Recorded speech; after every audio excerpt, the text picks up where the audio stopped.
माहेरी आले की असे चटकदार नवनवीन पदार्थ खायला मिळतात. तर मस्त लुसलुसीत मोमोज आणि त्याच्यासोबत बनवली जाणारी चटकदार अशी चटणी आज आम्ही बनवलेली आहे. तर माझ्या बहिणीने आणि मी दोघींच्या पद्धतीची वेगवेगळे मोमोज बनवलेले आहे. तर तुम्हाला कोणाची मोमोजची पद्धत आवडली नक्की कमेंटमध्ये सांगा आणि आमची मोमोजची रेसिपी कशी वाटली तेही सांगा. आवडली असेल तर एक लाईक करा. चला तर बघूत कशी आहे रेसिपी. श्री शिवाय नमस्तुभ्य मैत्रिणींनो, मी अंजली कुंभार. माझ्या या रेसिपी चॅनलमध्ये तुम्हा सर्वांचे मनापासून खूप खूप स्वागत करते. तर आज आपण बघणार आहोत व्हेज मोमोज. त्यासाठी आपण साहित्य बघू. इथे मी घेतलेली आहे अर्धा किलो गोबी, ती खिसून घेतलेली आहे. त्यासाठी घेतलेले आहेत 5-6 कांदे बारीक कट करून, 2 गाजर घेतलेले आहेत खिसून, 2 शिमला मिरच्या बारीक कट करून घेतलेल्या आहेत, 9-10 लसणाच्या पाकळ्या बारीक कट करून घेतलेल्या आहेत, थोडीशी अद्रक बारीक कट करून घेतलेली आहे आणि थोडीशी कोथिंबीर. तर इथे कढईमध्ये 2 पळी तेल घातलंय. तेल गरम झाले. आता याच्यामध्ये बारीक कट केलेला लसण घालू. आता याच्यामध्ये बारीक कट केलेली अद्रक घालू. आता हे आपल्याला 1 मिनिटभर परतून घ्यायचंय. लसण आणि अद्रकचा कच्चेपणा निघून गेला पाहिजे. तरी ते अद्रक आणि लसण 1 मिनिटभर परतल्या गेलेला आहे. आता याच्यामध्ये बारीक कट केलेला कांदा घालू. कांदा 1 मिनिटभर परतून घेऊ. कांदा 1 मिनिटभर परतलेला आहे. आता याच्यामध्ये किसून घेतलेली गोबी घालू. आता कोबी 2 मिनिटं परतून घेऊ. गोबी 1 मिनिटभर परतलेली आहे. आता याच्यामध्ये किसून घेतलेलं गाजर घालू. बारीक कट केलेली शिमला मिरची घालू. आता हे सर्व छान परतून घेऊ. आता याच्यामध्ये चवीपुरतं मीठ घालू. मिरेपूड घालू. त्याच्यामध्ये थोडीशी मिरे कुटून घातलेले आहे. आता हे सगळं व्यवस्थित मिक्स करून घेऊ. तरी ते आता तुम्हाला मी एक टिप सांगणार आहे. मोमोज करताना त्या मिश्रणाला पाणी सुटतंय आणि पाणी सुटल्यावर मिश्रण मोमोज भरताना बाहेर येतंय, असं होऊ नये म्हणून त्यासाठी इथे ही खास टिप आहे. इथे मी 2 चम्मच कॉर्नफ्लॉवर घेतलेला आहे. याच्यामध्ये थोडंसं पाणी घालू आणि त्याची एक स्लरी बनवून घेऊ.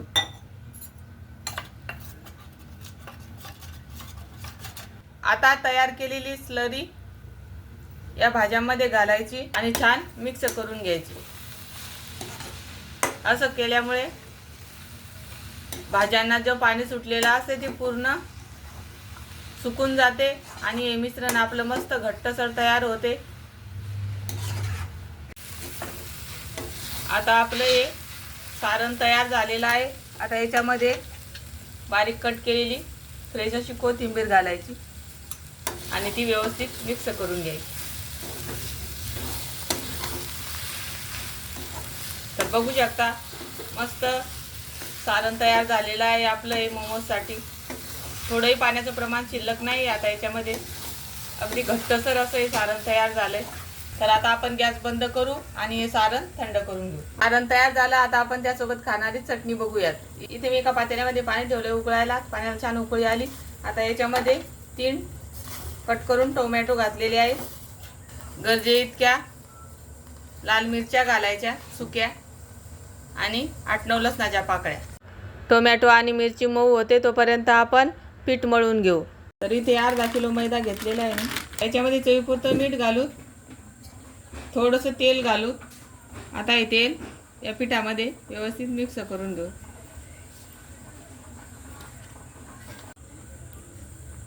तेल आणि मीठ व्यवस्थित मिक्स करून झाले. आता आपण थोडं थोडं पाणी घालून घट्ट पीठ मळून घेऊ.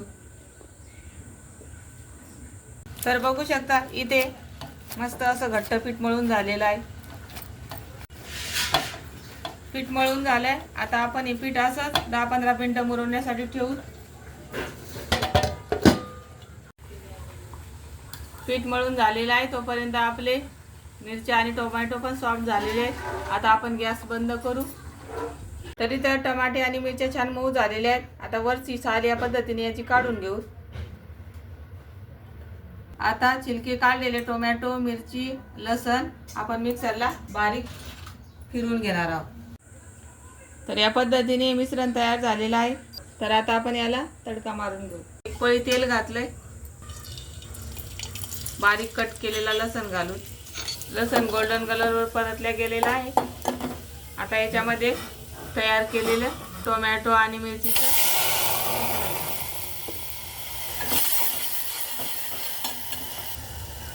याच्यामध्ये चवीपुरतं मीठ घालून आणि याला 5 मिनिटं शिजवून घेऊ. मिश्रण छान शिजलेलं आहे. आता याच्यामध्ये अर्धा लिंबू पिळून टाकू.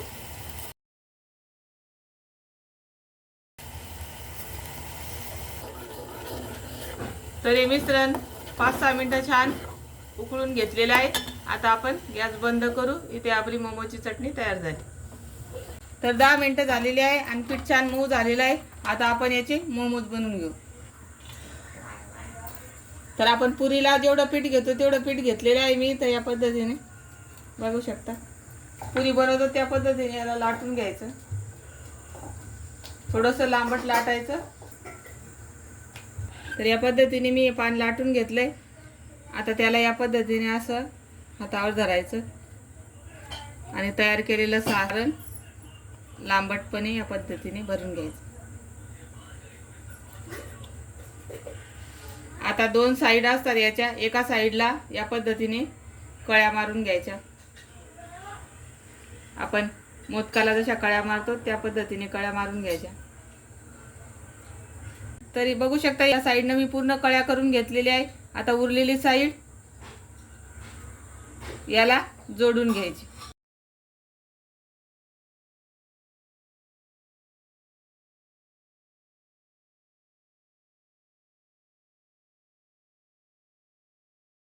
याला या पद्धतीने थोडंसं मोडून घ्यायचं. तर या पद्धतीचा शेप आपल्याला द्यायचा आहे. तर मी परत एक मोमोज तुम्हाला बनवून दाखवते. तुम्ही हव्या त्या आकाराचे बनवू शकता. अगदी मोदकासारखे पण बनवून घेऊ शकता ते मोमोज. लाटून झाले. आता याच्यामध्ये सारण भरू. या पद्धतीने थोडंसं लांबट असं सारण भरून घ्यायचं आणि एका साईडनं कळ्या पाडून घ्यायच्या.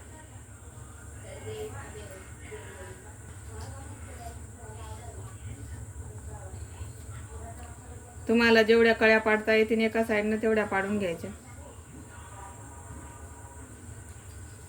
उरलेली साईड याला या पद्धतीने जोडून घ्यायची.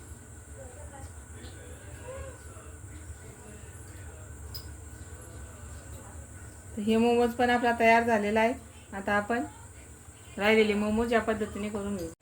आपल्याला हव्या त्या आकाराचे आपण मोमोज बनवू शकतो. तर माझ्या बहिणीने काही मोमोज या पद्धतीने बनवलेले आहेत. तर बघू शकता अगदी आपण मोदक बनवतो त्या पद्धतीने कळ्या पाडून तिने मोमोज बनवलेले आहेत. तर तुम्हाला कोणता मोमोज जास्त आवडला नक्की कमेंटमध्ये सांगा.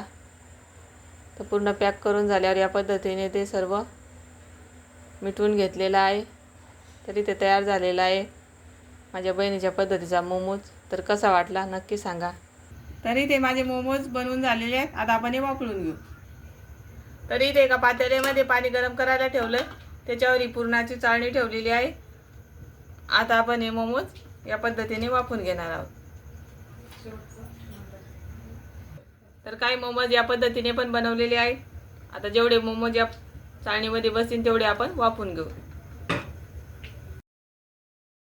बाहेर जाणार नाही असं झाकून ठेवायचं आणि याला 10 मिनिटं वाफवून घ्यायचं. तर 10 मिनिटं झालेली आहेत आणि मोमोज मस्त वाफवलेले आहेत. आता आपण हे एका प्लेटमध्ये काढून घेऊ. तर इथे तयार झालेले आहेत मस्त आपले मोमोज. तर तुम्ही बघू शकता सारण मस्त भरलेलं आहे त्यासोबत ही चटणी. तर कशी वाटली मोमोजची रेसिपी नक्की कमेंटमध्ये सांगा. आवडली असेल लाईक शेअर सबस्क्राईब करा.